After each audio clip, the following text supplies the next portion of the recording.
শেৱালি ফুলৰ দৰে গোলাপৰ পাহিৰ দৰে পবিত্ৰ সেই কণমানিজনীক এবাৰ চকুৰ আগত পাবলৈ কাৰণো মন নাযায়। সকলোৰে মাত্ৰ এবাৰ চাবলৈ মন বৰষাৰাণী বিষয়াৰ কণমানিজনীক।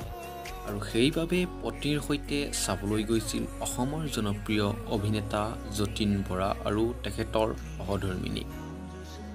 আৰু তেখেতে তাত উঠাই অনা একপি ফটো শ্বেয়াৰ কৰি লিখিলে, আমাৰ মৰমৰ বৰষা কণমানি পৰী এজনী মাখল।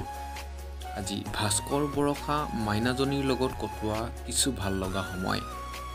মৰম লগা পৰিয়ালটোলৈ পুনৰবাৰ আমাৰ হিয়া ভৰা মৰম আৰু শুভেচ্ছা কামনা কৰিলোঁ। বন্ধু বান্ধৱীসকল, আপোনালোকে যদি আজিৰ এই ভিডিঅ'টো চাই ভাল পালে ভিডিঅ'টোত এটা লাইক কৰিবলৈ নাপাহৰিব আৰু এটা কমেণ্ট কৰি আপুনি অকণমান কণমানিজনীক আশীৰ্বাদ দিবলৈও নাপাহৰিব। বন্ধু বান্ধৱীসকল, আজিৰ ভিডিঅ'টো ইমানেই আছিল। আকৌ লগ পাম অন্য এটি ভিডিঅ'ৰ সৈতে।